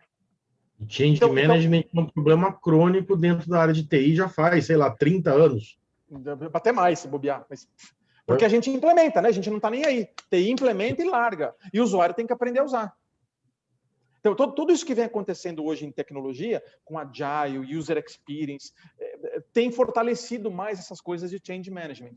Mas é uma coisa que tem que se investir mais dinheiro ainda, eu diria, ou mais tempo, mais esforço, né? E no final das contas acaba sendo dinheiro. Mas você tem toda a razão, Éder. Robotização. Robotização é uma coisa, assim, a gente tem investido muito na Pernod Ricard, isso é super valioso e também gera esse medo nas pessoas, porque nós estamos falando do seguinte,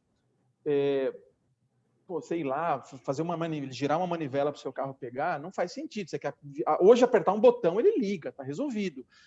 É a mesma coisa nos negócios. Então, sabe aquela planilha monstruosa que você preenche, depois você tem que entrar no ERP, no SAP, ficar digitando, copiando e colando célula. Quem na empresa, na faculdade, não viu uma ficha de cadastro em Excel, que é preenchido mal e porcamente, e aí manda essa ficha em Excel para outra pessoa que tem que ficar dando Ctrl+C, Ctrl+V dentro de um ERP ou de um sistema qualquer para ter a informação registrada. Então, a robotização, como softwares como UiPath, WorkFusion, Blue Prism, chegaram, o Selenium, tem ganhado cada vez mais força nesse sentido. Eu vou automatizar tudo aquilo que a pessoa faz. É uma evolução das antigas macros no Excel, né, ou no pacote Office, para automatizar essas atividades repetitivas, garantindo que o negócio não vai parar de funcionar, porque é um robô que está executando. Estou protegendo o valor, porque o robô dificilmente vai errar, porque ele não se cansa, enfim, ele pode fazer a mesma coisa dezenas de milhares de vezes seguidas, e isso fortalece, inclusive, a marca empregadora, eu diria, que esse também é um efeito colateral positivo. Na área de auditoria, vou dar um exemplo para vocês, a gente fez uma auditoria uma vez sobre fretes, e nós tínhamos que olhar aqueles CTS, que são os conhecimentos de transporte, de um ano, e eram acho que 18 mil CTS. Onde está essa base de dados? Eu só tinha o número do CTE, ninguém tinha nada. E aí o auditor veio e falou, Trajano, puxa vida, eu não vou conseguir olhar tudo, 18 mil, vou pegar uma amostra. Eu falei, você não vai pegar amostra de jeito nenhum. Fizemos um robozinho simples, cada CTE ia num website, pegava aquilo ali, gerava um PDF, extraía a informação do PDF e jogava numa base de dados em Excel, mesmo que seja em Excel. Eu gerei uma planilha enorme em Excel com todos os detalhes dos conhecimentos de transporte de frete. Acho que foi a melhor auditoria que a gente fez, virou um case lá dentro, porque a gente não usou a amostra, a gente usou os dados brutos de fato, para chegar a conclusões de preço errado em algum lado, virou preço que foi cobrado, desculpa, falei em inglês, preço que foi quebrado, foi cobrado diferente em 2 lugares diferentes, mas com o contrato tinha o mesmo preço, não podia acontecer. Então foi um exemplo maravilhoso. Marca empregadora era porque esse auditor era externo. Quando ele saiu de lá, ele falou, a Pernod Ricard é fantástica. Isso foi o que ele disse. Para fazer uma auditoria baseada em dados, acaba com essa fumaça da amostra, eu só preciso ter um computador, eu só preciso ter processamento de máquina, eu consigo fazer isso. Então, robotização é uma coisa muito valiosa também. Reconhecimento de imagem. Pode falar, Trajano, se você me permite, né? E o legal, né? Eu tô intensamente envolvido com essa parte de data science, e o legal de robotização é que muitas vezes você para de fazer estatística inferencial e começa a trabalhar direto com a população. Você faz Total, dados, exato. tudo que tem dentro da base de dados. É fantástico. Exato. Porque daí, na hora que você vai fazer, mas qual que é a sua estimativa de erro? Não, o erro é zero. Eu estou trabalhando com a população. Não tem confiança. Nada. Não tem margem de confiança. É verdade. Exatamente. Ou seja, a gente está... E, aliás, eu tô coordenando um grupo lá na Poli que a gente está falando a respeito de qualidade 4.0. Porque tem que repensar tudo. É exatamente isso que você acabou de falar. Não, mas qual que é o intervalo de confiança que você está usando? Eu não estou usando. Eu estou pegando a população e fazendo a conta que você está perguntando. A resposta é essa aqui. É isso aí. Então, isso é fantástico. É isso aí. Reconhecimento de imagem. Hoje em dia, isso é uma API do Google. Então, é pública. Se vocês quiserem acessar, entra lá, Google Image Recognition, vocês vão ver a API deles. Você pode submeter uma imagem, eu submeti essa daqui só para mostrar. O Google te abre aqui em cima, em alguns elementos, que o Google está interpretando essa imagem. Então, essa daqui o Google disse. Isso aqui, bom, é um protesto, ou pode ser um evento, a percentagem não, de cada um deles aqui. Mas o Google consegue dizer isso para nós, para qualquer imagem. É impressionante, né, o poder que a gente tem aqui. Então, imagina esse poder transformado no dia a dia. Você comentou qualidade, Éder. Uma análise de qualidade no futuro, na indústria automotiva. Em vez do famoso check, bate uma foto. Está resolvido. Só que não tem milagre. Tem que treinar a máquina. E Trajano não precisa nem bater foto, cara, porque você vai ter... Você tem câmeras olhando. Então, ou câmera ou HoloLens. Então você vai olhar para o negócio lá, se escaneia. Estou chorando, como que você tá daí? É surreal. É isso mesmo. É isso mesmo. E aí o avanço disso, para mim, é a capacidade que um reconhecimento de imagem vai poder ter em breve para detectar, inclusive, sentimentos. Porque já tem isso hoje, para ser sincero, né? Detectar feições. Então, por exemplo, imagina, está todo mundo numa reunião e eu quero saber a capacidade de engajamento, o nível de engajamento dessas pessoas. Você tem um feedback rápido se você está indo bem ou não numa apresentação. Para você mudar em tempo real o ritmo, o discurso, a abordagem, a linguagem. Esse é um poder do reconhecimento de imagem. Agora, eu vou deixar de ter um observador? Não, só que ele vai fazer um outro tipo de trabalho. Em vez de detectar quem está provavelmente um pouco interessado, deixa que a máquina faz isso e esse observador trabalha mais em ferramentas para engajar. Porque são dois trabalhos na mão de uma pessoa. Deixa uma máquina fazendo e aquilo que tem valor a pessoa, aquilo que transforma e muda, o ser humano faz.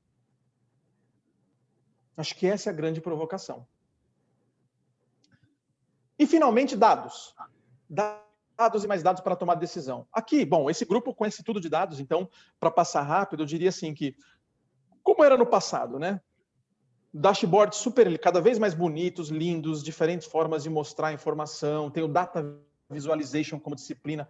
Afinal das contas, tudo isso aqui é para responder o que aconteceu. E eu diria que isso aqui é força bruta também, porque depende de uma capacidade de máquina que você vai ter para processar um volume imenso ou insano de dados e colocar isso num formato de visualização gráfico fácil de todo mundo enxergar.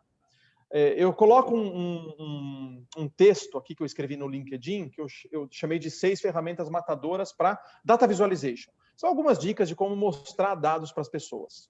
Então, quem quiser, né, escanear aqui, depois eu divido contigo, Marcos, você pode dividir para o grupo também. Tá? O que vem depois? Né? Primeiro, o que aconteceu. Na sequência, é natural. A máquina te mostra o que aconteceu. Mas a seguinte pergunta é por que aconteceu? E o porquê aconteceu é cérebro. É fazer inferências, é tirar os vieses, é ter a capacidade humana e cognitiva de entender alguma coisa. O último, eu diria, que é o que vai acontecer. Então, é fazer a predição. A predição é a junção dessas duas coisas. É a força bruta com a atividade cognitiva. Então, é usar cada vez mais machine learning, data lakes, processos de carga de dados com a ciência. E a ciência, eu diria, soft skills, basicamente. Eu coloquei também aqui um QR Code para um texto que eu escrevi no LinkedIn, e eu fiz eu não sei se é verdade ou não, mas eu fiz um exercício, uma análise sobre, será que a Netflix está fazendo uma coisa muito louca hoje em dia? Porque a Netflix troca lá as capinhas dos filmes, enfim, né, para tentar engajar mais as pessoas, fazem análise de até que minuto cada pessoa vai, o público vai numa determinada série, e eles conseguem criar os gatilhos para saber qual é a série que vinga, qual não vinga, essa não vai vingar. Eles já começam a trazer tudo isso para a geração de um roteiro. Então, o roteiro eles já conseguem descartar, saber que se vai ser um sucesso ou não, com certo grau de confiança ou inferência, baseado naquilo que eles estão vendo que está acontecendo. Agora, isso é baseado na experiência dos usuários. A Netflix lançou um filme há algum tempo chamado Bandersnatch, que é um filme em que o espectador ele vai escolhendo, vai decidindo ao longo do filme. Então, acontece uma cena, o personagem tem que comer um cereal. Ele tem um cereal de chocolate e um cereal de milho aqui do lado. A cena para, não sei se vocês tiveram a oportunidade de assistir, já a cena para e você tem que escolher, no iPad, né, no celular, você tem que escolher. Ele come o cereal de milho, come o cereal de chocolate. Tem decisões bobinhas assim e tem decisões mais complexas, do tipo, tem uma cena que ele escolhe se ele vai matar o pai numa discussão ou se ele vai embora. Abandona o pai, deixa falando sozinho e vai embora. Legal, do ponto de vista de engajamento, interação, mas eu acho que a Netflix não está fazendo isso só pelo entretenimento, ela está capturando as decisões das pessoas. E ela vai entender em algum momento, essa é a minha proposta, a minha provocação, ela vai trazer isso para a psicologia. O que leva uma pessoa a decidir alguma coisa? Será que uma decisão tomada antes influenciou a decisão seguinte? E em que medida? Análise comportamental. Análise comportamental pura. Agora, a Netflix está fazendo isso usando o que ela tem, que é entretenimento. E isso é fantástico. E de novo, isso não é novo também. Hein? Quando eu era moleque, eu li um livro chamado De Balão ao Deserto do Saara, que era assim, você terminava um capítulo e ele falava, você quer que os personagens abandonem o cachorro, vai para a página tal, vai para a página tal. Era divertido demais, mas naquela época era livro, papel, agora a gente faz isso no meio digital. E sem contar, por exemplo, que para o mesmo filme, por exemplo, se eu tenho um perfil mais violento, você tem um perfil mais filosófico, o terceiro tem um perfil mais divertido, exatamente a propaganda do mesmo filme, só que ele tem um contexto na propaganda completamente diferente. Exatamente. Isso aí é um outro algoritmo que eles usam para vender mais. Exatamente. Então, perfeito, é isso aí. Então, essas coisas, gente, é a minha provocação para vocês. Né? Então, terminar essa sessão aqui com essa provocação. Afinal de contas, será que a gente vai competir e nós potencialmente vamos perder para a IA? A gente vai competir com a inteligência artificial e com os robôs? É uma pergunta, eu não tenho essa resposta. É a provocação para vocês dormirem com isso hoje. Será que a IA e os robôs vão ressignificar o nosso trabalho, então? Será que elas vão estimular a nossa criatividade? E será que nós estamos preparados para isso? E se não tivermos, o que a gente tem que fazer para avançar nessa transformação? Essas são as perguntas baseadas em tudo aquilo que a gente viu. Um exemplo, tem um site chamado Pegabot, que foi feito por uma universidade, se eu não me engano, a Universidade do Rio de Janeiro, Federal do Rio. O Pegabot, você coloca um perfil de Twitter nele e ele vai te dar qual é a porcentagem disso ser um robô ou não. Como é que ele faz isso? Tem um algoritmo lá dentro que olha a frequência de posts, linguagem usada, o quão recente foi criado esse perfil, o nome do perfil, você tem um monte de número depois ou não, que tipo de likes ou hashtags esse perfil está usando. Esse é um método para tentar descobrir ou sugerir se isso é um bot ou não. Se esse cara está lançando fake news ou não. Isso é o Pegabot. Agora, imagina se a gente tem um Pegabot na nossa vida. E ele consiga dizer para nós o seguinte, Trajano, você está fazendo muito trabalho manual. Trajano, a sua vida é só Ctrl+C, Ctrl+V. Nossa, você só fica dando data entry em sistema. Suas atividades não são complexas. Essas perguntas deveriam começar a acender um sinal amarelo para algumas pessoas. No sentido de, eu preciso me transformar. Porque senão, um robô tem grande chance de me engolir e me substituir. Faz sentido isso? Faz todo sentido. Totalmente. Para resumir as suas respostas lá, esse treco aí chama evolução. As datas eu morra. Já era. E essa evolução é isso aqui, ó. Ela é de dentro para fora, gente. Como o Marcos falou no começo do quartel, o coronel, não lembro bem, que tem lá o poder e faz as coisas, não adianta ser uma transformação que só aparece na casca. Né? Achar que eu sou um leão, mas no final das contas eu estou fazendo um trabalho de um gato. A transformação é de dentro para fora. É perceber isso. É se perceber nesse mundo que está mudando.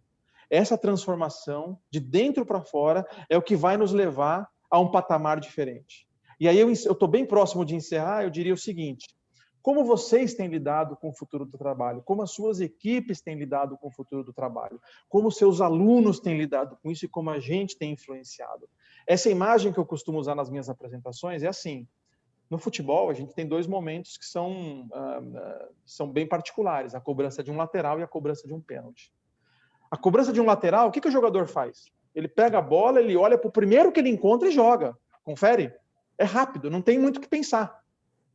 O pênalti, o jogador coloca a bola na marca, ele beija a bola, ele ajeita, procura o morrinho da distância, ele pensa, ele olha, ele calcula mentalmente distância, ele adivinha, ele tenta fazer um jogo de corpo ali para ver se engana o goleiro.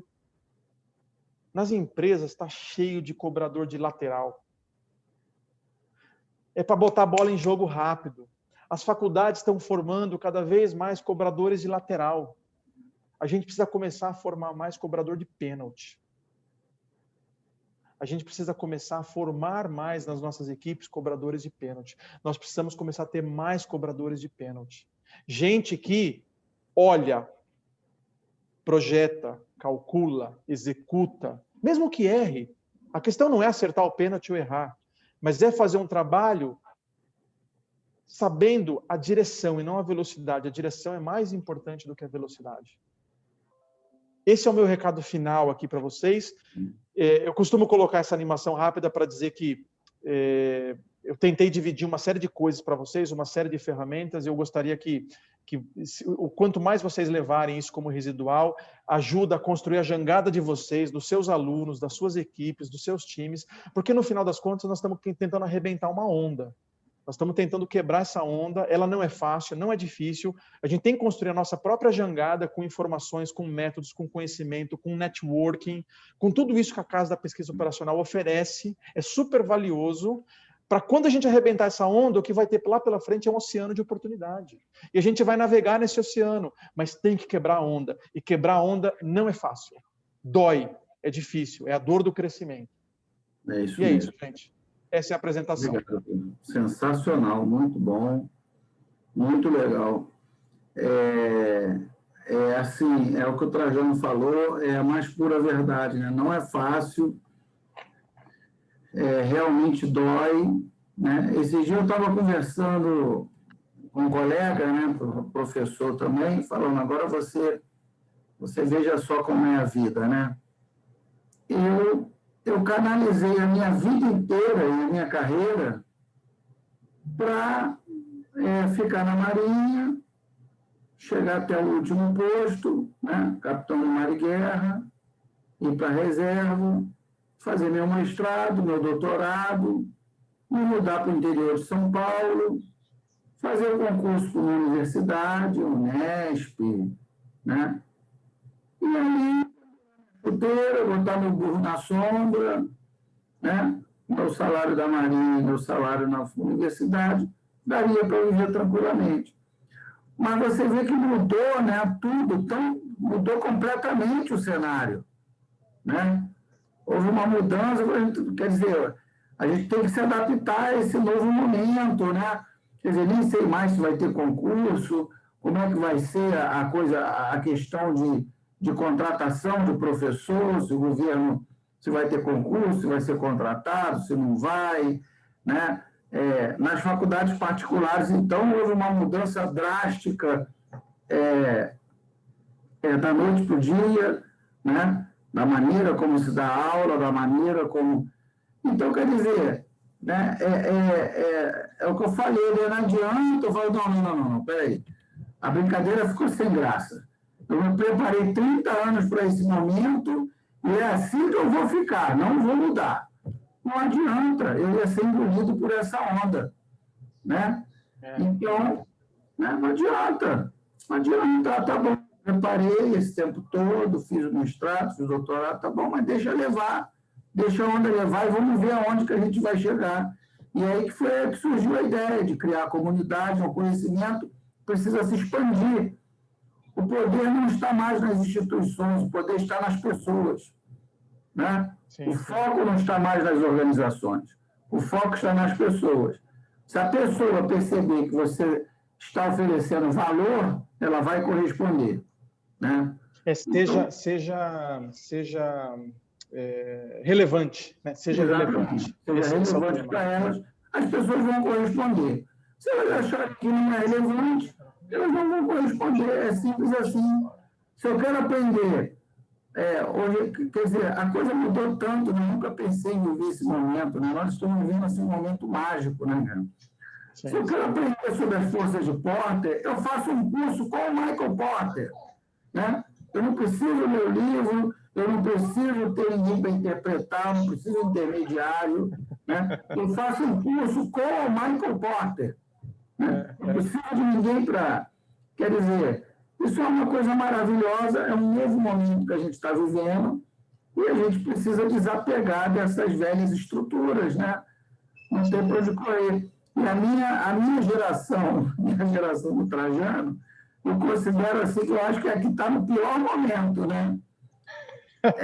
Porque tudo que a gente aprendeu de velho praticamente não serve mais para o futuro.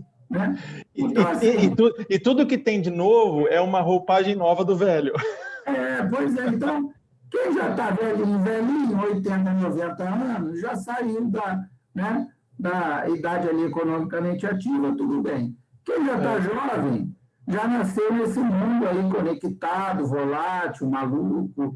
Né? Agora, essa nossa geração aí de 30, 50 anos, que nós tivemos a aulinha lá, todo mundo, um atrás do outro, 5 horas na frente do quadro, né? E tal. E agora a gente tem que dar uma aula que a gente não teve. Né? A gente precisa repensar. Né? Nós precisamos repensar as nossas aulas com metodologias ativas que nós mesmos não tivemos essas aulas. Né? Então, quer dizer, por isso que eu estou falando, essa nossa faixa, eu acho que é a mais desconfortável, né? Porque a gente está precisando se reinventar sem ter tido esse background. Né? Mas isso aí... Mestre, como seria Paulo Freire agora, nos nossos tempos, né? Pois é, não sei. É complicado, né?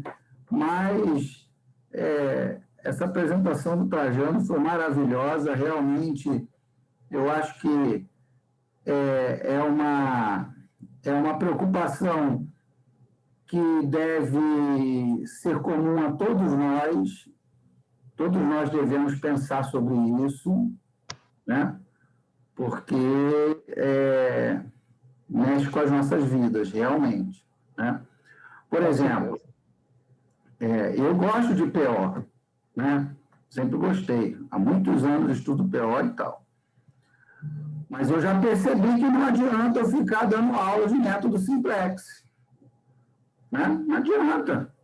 No método simplex, qualquer coisinha vai lá. Então, eu já tenho que usar PO, usar os métodos multicritério com inteligência artificial, com não sei o quê, com machine learning. Eu tenho que utilizar DEA com test mining. Entendeu? Eu já estou começando a me movimentar já para pegar a bagagem, aproveitando a bagagem que eu sei, me ajustar a essa nova estrutura. Porque senão eu vou ser engolido por elas. Né? Acabei de colocar no chat esse quadro que vocês mesmo, o grupo construiu junto com aquele percentual de profissões que vocês acham que vai ser substituído por um robô. Então é legal isso para perceber que tem tudo a ver com o que você está falando, né, Marcos? Que é essa preocupação, vai mudar alguma coisa, deixa eu me antecipar. Pois é, então está tudo mudando.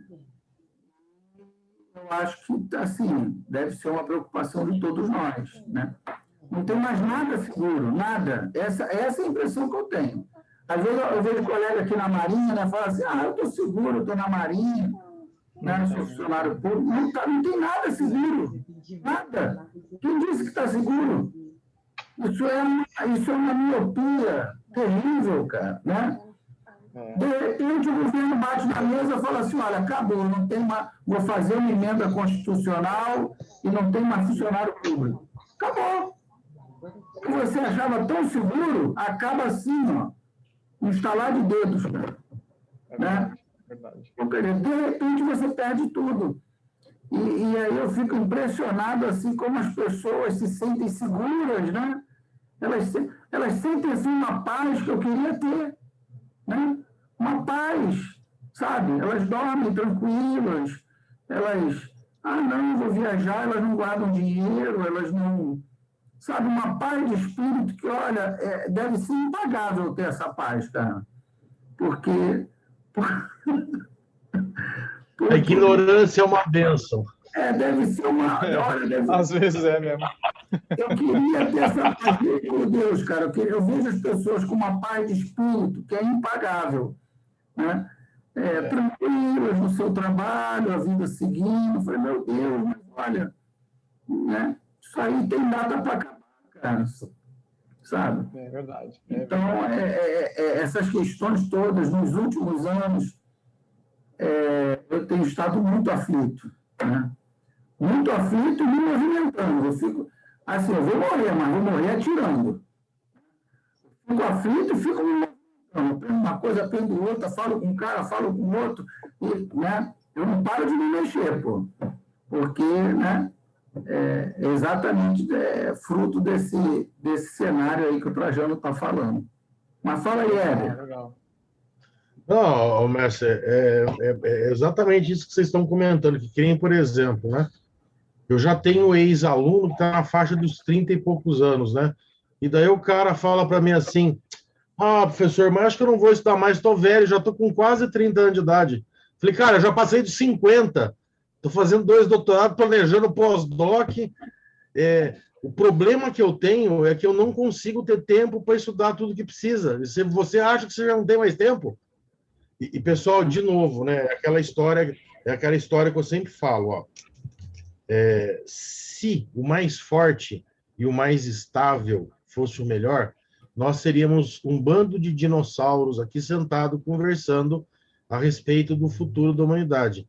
Só que nós somos mamíferos, que era uma espécie assim infinitamente mais frágil que os dinossauros, só que ela era mais bem adaptada. E isso aí que é a regra da evolução. Então, cara, ou você entende a regra da evolução, ou você vai morrer. Não tem jeito. Que nem, por exemplo, aqui em casa já aconteceu isso. A minha empregada que vinha 2 vezes por semana, ela vem agora 1 vez por mês, porque eu tenho 3 robozinhos. E eles dão um tapa. E a detalhe ainda, hein? Eu acordo de manhã e falo assim, ó, Alexa, limpe a casa. Eu não aperto nem botão. Então é assim, pessoal. Isso é muito legal. Isso é muito legal. Isso é muito legal. Então eu já estou quase chamando a Alexa de meu amor também. Eu estou quase nesse tema. É um engajamento, pô. Tecnologia gera engajamento. Tecnologia que dá certo é aquela que gera engajamento.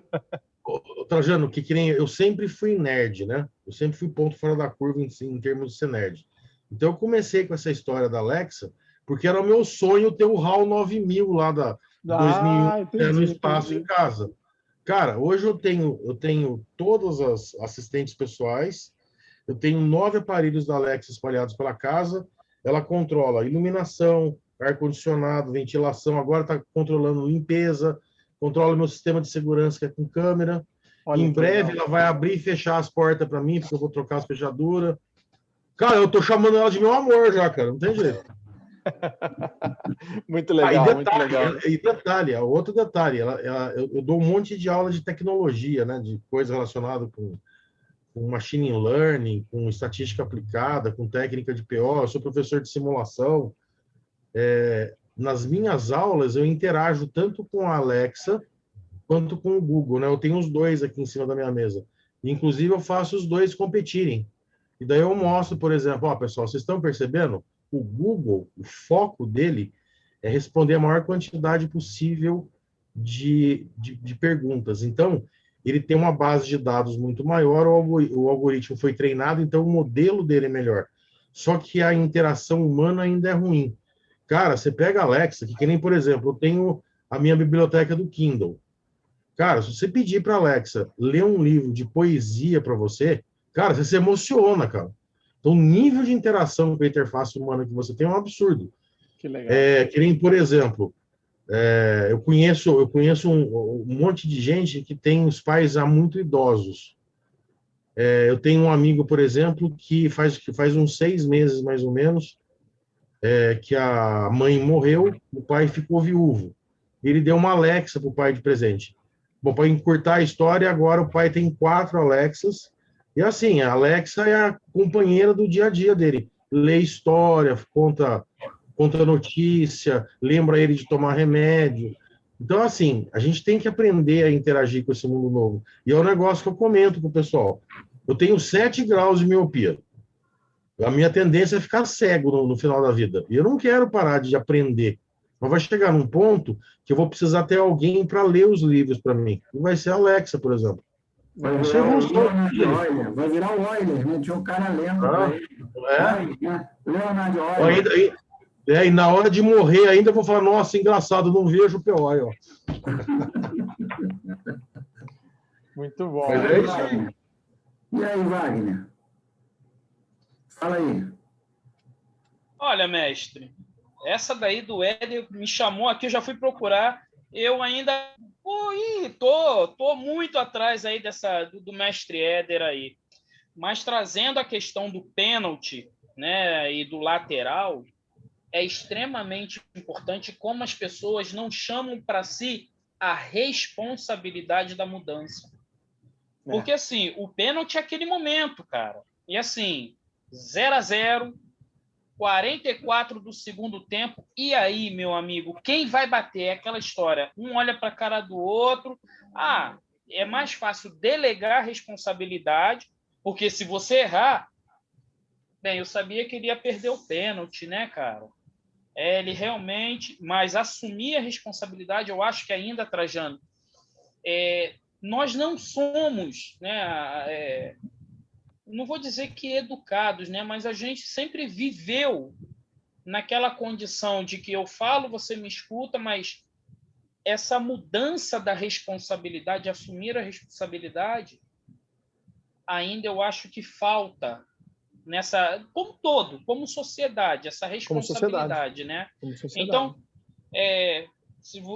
trazendo mesmo para essa analogia, a seleção com Neymar, a seleção sem Neymar, né? Eu não estou falando que eu sou contra. O cara realmente ele está acima, é um cara fora da curva, mas ele é um cara extremamente individualista.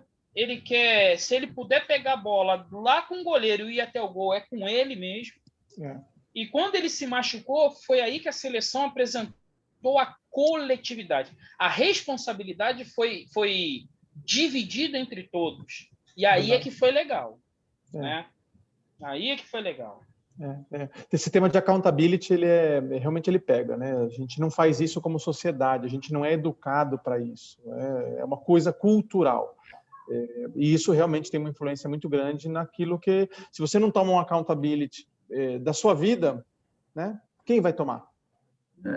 Não, e uma percepção que eu tenho tido também, não sei o que vocês acham a respeito, eu tenho a sensação de que num passado não muito distante, há 20, 30 anos atrás, os líderes, os gestores, eles tomavam decisões mais assertivas, né? Podia estar errado, mas eles decidiam, né? Faça isso. Não, eu que mandei, né? A sensação que eu tenho é que hoje ninguém decide nada. É tudo o deixa que eu deixo, né? Vê lá o que dá para fazer. Mas vê lá como? O que o senhor quer que eu faça? É o medo, comandante, é o medo. Se acontecer alguma coisa errada, é o medo, pô. Se acontecer alguma coisa errada, a culpa não vai ser dele. É o medo. Eu dou uma ordem clara. Olha, eu quero que você vá lá, faça não sei o quê, faça tal documento, traga para eu assinar. Eu dei a ordem, uma ordem clara, objetiva, né? Mas eu não vejo isso acontecer, né? Eu vejo os caras, não, ô Wagner, vai lá, pega... isso acontece muito em faculdade, né? Direto, faculdade particular, acontece direto. O cara chega assim, não, o aluno faltou, é para dar falta. Aí tu, faltou, é para dar falta? Então vou lascar ele falta, pô. Né? Aí você reprova o aluno com falta. Não, mas tem que ter um jogo de cintura. Não é bem assim, não pode reprovar todo mundo. Né? E tal. Então, quer dizer, na verdade, o coordenador ele não quer problema. Ele quer que você dê lá o seu jeito com a sua turma e que não leve o problema para ele. Né? Não enche o saco dele. Não enche o saco dele.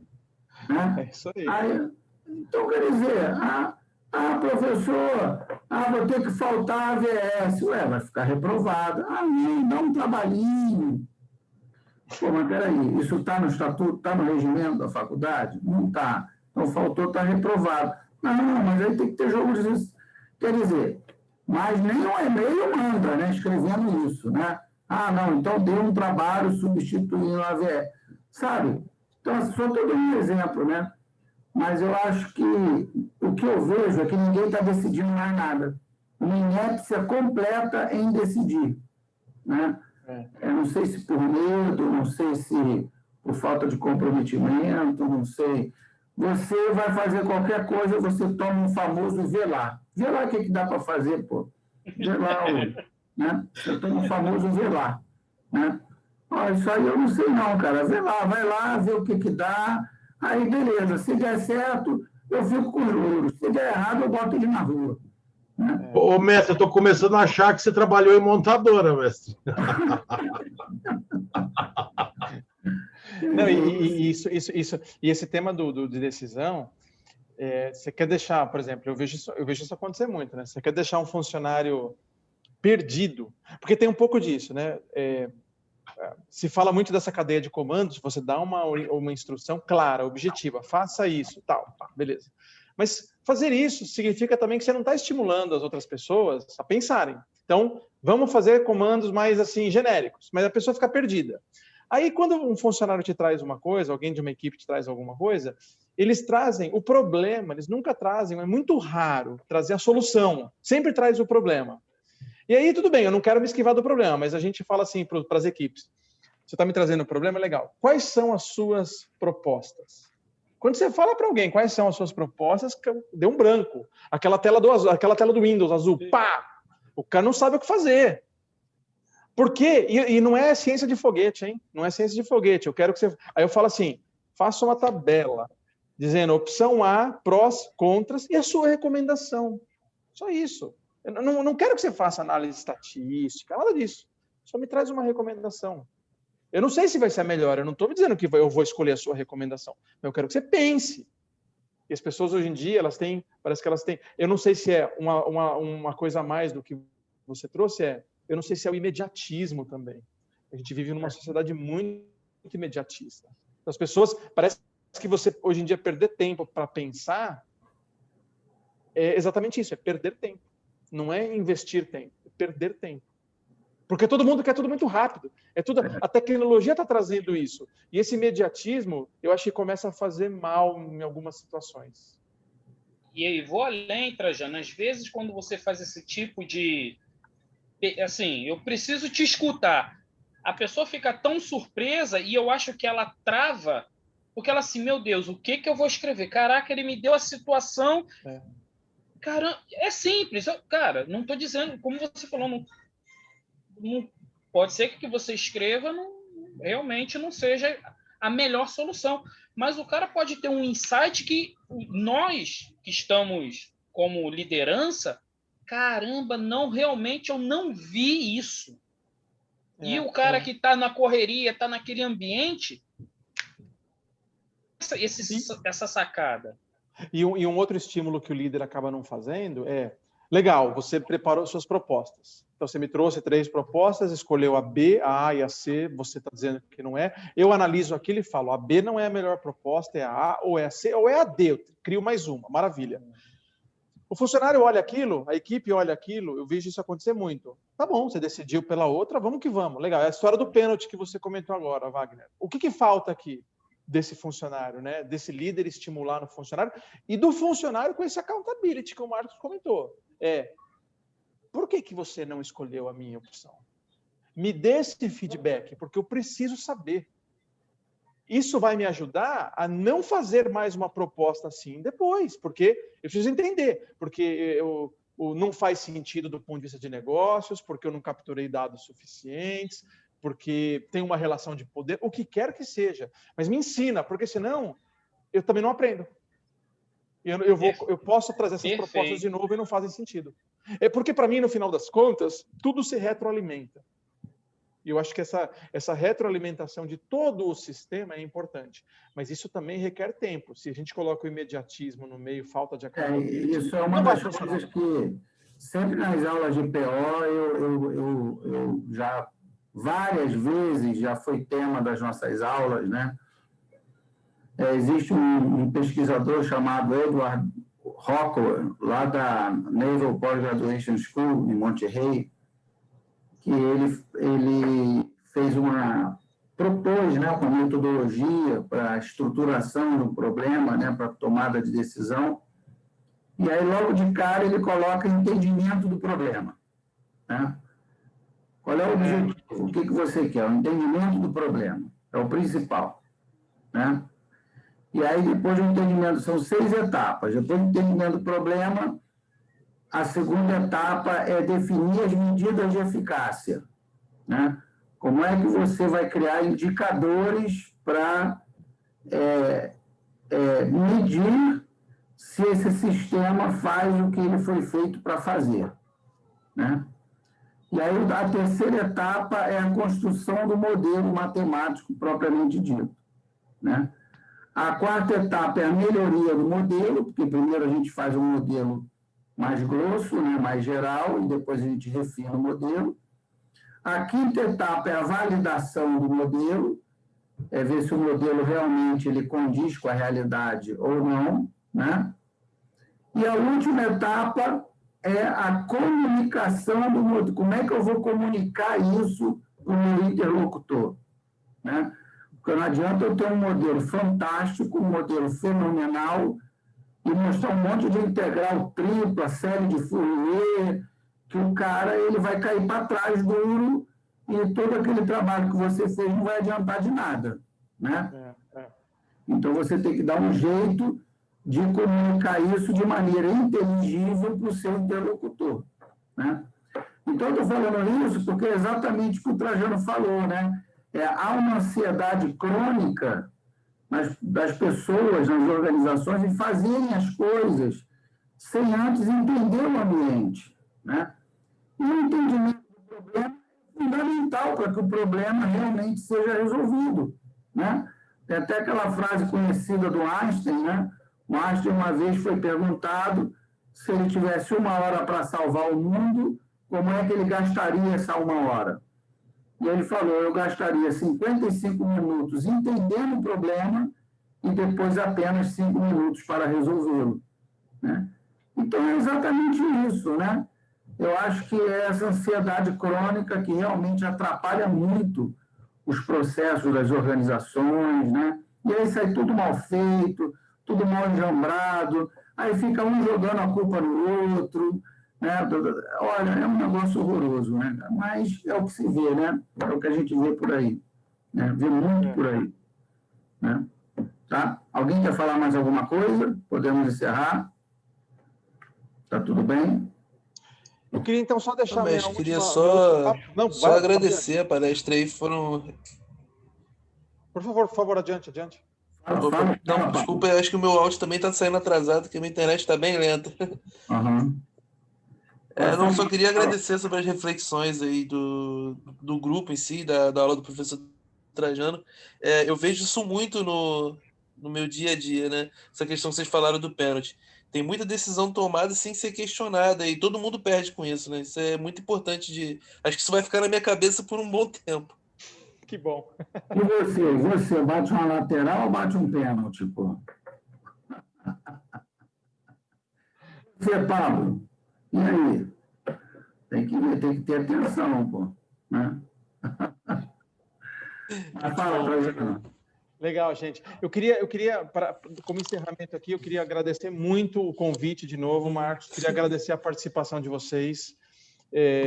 Foi um prazer estar aqui hoje, compartilhar ideias, compartilhar um pouquinho da minha trajetória aqui na Pernod Ricard, né? Um pouco desses cases todos, cases e causos, no final das contas, né? Eu acho que eles agregam bastante. E eu deixei aqui, só para dividir com vocês, eu coloquei no chat, eu estou dividindo um link, eu fiz um curso na Udemy chamado Data Science no Excel. Então, na verdade, qual que é a minha ideia aqui por trás? Como eu tinha escrito há algum tempo um livro chamado BI no Excel, e eu falava bastante de construção de BI, enfim, não dá para a gente escapar disso. O Excel é a ferramenta do dia a dia, é ele que democratiza a informação ou a manipulação das informações nas empresas. Tentar falar que o Excel não presta é meio utopia. Ele presta, ele é bom. Tem limitações, sim, claro, mas ele presta. Então, o que eu tentei fazer? Eu peguei 12 técnicas estatísticas, eu peguei correlação, pesquisa operacional, eu coloquei lá dentro também análise de agrupamentos, o método do single linkage, box plots, tendência, simulação, Monte Carlo. Eu coloquei tudo isso dentro de um curso com 12 técnicas falando como é que a gente usa isso no Excel. Então, lá dentro, além das discussões técnicas, eu também coloquei bastante reflexão. Fiz 3 entrevistas com profissionais de mercado, falando sobre o que é um data visualization bom, que ajuda as pessoas, o dado a contar uma história, a suportar uma decisão, a apoiar uma decisão. Eu conversei com o dono de uma agência falando sobre esse tema de vieses, ou dos bias, que podem afetar uma tomada de decisão, sim, e com um amigo meu que trabalha na área de data science e dá dicas aí para quem quiser entrar no assunto, na disciplina, mergulhar de cabeça aí, quais foram as dores que essas pessoas sofreram. Eu falo bastante disso, as lições aprendidas. Então, eu coloquei um link para vocês, que tem um cupom ali dentro. Esse curso na Udemy está R$ 99,90. Eu criei um cupom específico, ele está livre e ilimitado, mas ele vale por 4 dias. Então, não tem quantidade. Se vocês quiserem entrar, ele é R$ 22,90, o menor preço que a Udemy faz. Eu queria fazer por R$10, mas eu não consigo. O limite que eles me dão é isso. Então, gente, o link está ali, o cupom está ali. Quem quiser, fiquem à vontade. Se vocês quiserem dividir para os seus alunos também, fiquem à vontade. A única coisa é que ele vale por 4 dias. E aí ele morre, enfim, aí volta o preço normal da Udemy, que é R$ 99,90. Essa é a minha contribuição aqui para esse grupo. E para quem vocês quiserem dividir também, eu acho que o objetivo é mais barato que uma pizza, e é conhecimento. Alimenta muito mais. Por muito mais tempo. 20 quanto? 22, 29, sei lá. R$22. Pô, não dá nem uma pizza brotinho, pô. Nem uma. É verdade. Realmente é uma oportunidade espetacular, né? Bem, os outros eu não sei se vão fazer ou não, mas o Cláudio eu sei que vai fazer, o Lohan eu sei que vai fazer, Ranieri vai fazer, quem mais? Deixa eu ver aqui. Yuri vai fazer, Isaac vai fazer, né? Entenderam, né, pessoal? Então, sim, senhor. Leandro vai fazer, né? A galera aí que vai fazer, muita gente vai fazer, pô. Né? Legal, bacana. Fala aí, Éder, tu queria falar alguma coisa? Não, mas só agradecer, a palestra foi muito interessante. Muito legal. Essas provocações aí é um negócio que a gente precisa efetivamente pensar para a gente delimitar o futuro, onde a gente quer chegar. E um negócio que o pessoal não consegue entender é que para tudo que a gente faz na vida, a gente precisa ter estratégia e precisa tomar boas decisões. O povo não entende essas coisas. Isso que eu estou falando é um treco chamado evolução. Quer você concorde ou quer você discorde, você vai ser... Ou você passa junto pelo processo de forma colaborativa, ou você vai ser atropelado pelo processo. Mas que ele vai passar, vai. Exatamente. Isso é um fato. Então, está bem, meus amigos. Mais uma vez, muito obrigado pela presença de todos. Muitíssimo obrigado, professor Trajano, que trouxe um brilho especial para essa noite, né, aqui para a nossa comunidade da Casa da Pesquisa Operacional. Você sempre será bem-vindo aqui quantas vezes você quiser voltar para falar, para conversar, para a gente bater papo, já você pode voltar quantas vezes você quiser, já é da casa. Tá bom? Beleza. Mais uma vez aí, muito obrigado e fiquem com Deus e se cuidem. É isso aí, se Marcos, cuidem. Oi? Já te fiz a devolutiva lá no Telegram. Aí, Tá. se tiver um tempinho, dá uma olhada lá. Tá bom. Falou. Obrigado, pessoal. Boa noite. Pessoal, obrigado. Boa noite. Bom descanso, tá? Obrigado, senhores. Obrigado, comandante. Obrigado. Senhores.